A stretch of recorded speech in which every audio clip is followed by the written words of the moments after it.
Halo, Assalamualaikum. Perkenalkan nama saya Rahmi Yuliani. Saya dari Prodi Manajemen Pendidikan Islam semester 3. Kali ini saya akan membuat video mengenai materi pembelajaran tentang proses belajar dan ingatan. Untuk memenuhi tugas mata kuliah Psikologi Umum dengan dosen pengampu Ibu Imasari Ramadhani MPD. Proses belajar dan ingatan. Baiklah, langsung saja ke pembahasannya.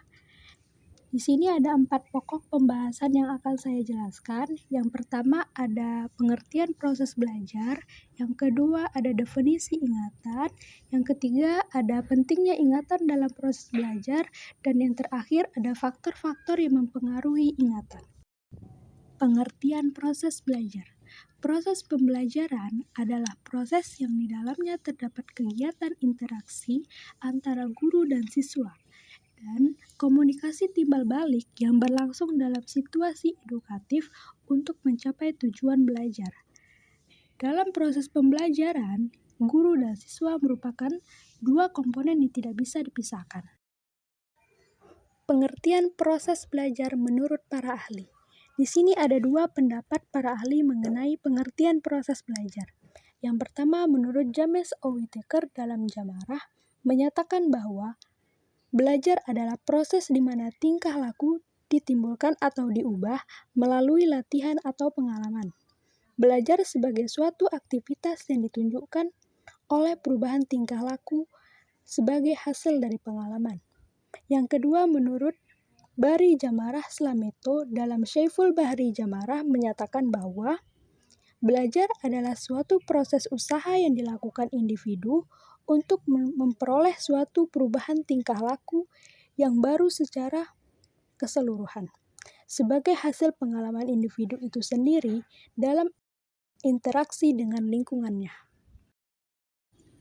Definisi ingatan. Secara sederhana, definisi ingatan sebagai kemampuan untuk menyimpan informasi sehingga dapat digunakan di masa yang akan datang. Mendefinisikan memori sebagai suatu proses kognitif yang terdiri atas serangkaian proses, yakni penyimpanan, retensi, dan pengumpulan informasi. Sebagai suatu proses informasi menunjukkan suatu mekanisme dinamik yang diasosiasikan dengan penyimpanan, pengambilan, dan pemanggilan kembali informasi mengenai pengalaman yang lalu. Sedangkan definisi lain dari ingatan adalah kemampuan untuk menyimpan, mempertahankan, dan untuk mengingat kembali kejadian, pengalaman, serta aktivitas yang pernah dilakukan. Jenis-jenis ingatan menurut Atkinson dan Shiffrin. Yang pertama ada ingatan sensori, yaitu ingatan melalui jalur saraf sensori yang berlangsung dalam waktu yang pendek. Informasi yang diperoleh melalui panca indera, penglihatan, penciuman, perabaan, pendengaran, dan pengecapan. Hanya mampu bertahan selama 1 atau 2 detik. Yang kedua ada ingatan jangka pendek, suatu proses penyimpanan sementara. Ingatan jangka pendek disebut juga working memory, karena informasi yang disimpan hanya mempertahankan selama informasi masih diperlukan. Yang ketiga, ada ingatan jangka panjang, suatu proses penyimpanan informasi yang relatif permanen. Reid membagi ingatan jangka panjang menjadi 3 jenis, yaitu yang pertama ingatan prosedural, yang kedua ada ingatan semantik, yang ketiga ada ingatan episodik. Pentingnya ingatan dalam proses belajar. Peran ingatan dalam belajar sangatlah penting, karena sebagai seorang pelajar, kita diwajibkan untuk mengingat pelajaran yang telah dijelaskan oleh guru saat proses pembelajaran berlangsung. Ada 4 aspek yang berkaitan dengan pentingnya tahapan mengingat pembelajaran, yakni yang pertama, membantu kepribadian individu, yang kedua, ingatan tepatnya memori, yang ketiga, meningkatkan memori visual, dan yang terakhir, melatih pikiran. Faktor-faktor yang mempengaruhi ingatan. Yang pertama ada faktor usia, yaitu ingatan yang paling tajam kurang lebih pada masa kekanak-kanakan, dari umur 10 sampai 14 tahun. Ingatan ini berlaku untuk ingatan mekanisme, ingatan untuk kesan penginderaan. Yang kedua ada kondisi fisik, Kondisi fisik semisalnya kelelahan, sakit, dan kurang tidur dapat menurunkan daya kerja atau prestasi ingatan. Yang ketiga ada faktor emosi.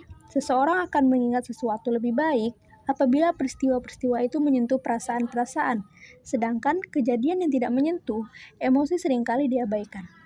Dan yang terakhir ada minat dan motivasi.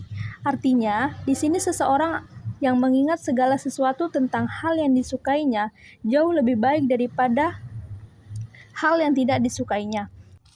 Jelaslah minat sangat meningkatkan motivasi daripada gilirannya akan meningkatkan daya ingat. Menurut Kurt Lewin, seseorang psikolog Jerman, minat dan motivasi berarti konsentrasi energi atau forecast pada sektor atau regions. Terjadi dalam kesadaran, konsentrasi inilah yang menyebabkan suatu hal tidak begitu saja dilupakan. Baiklah, mungkin cukup sekian yang dapat saya sampaikan tentang proses belajar dan ingatan. Lebih dan kurang saya mohon maaf. Wabillahi taufiq wal hidayah. Wassalamualaikum warahmatullahi wabarakatuh.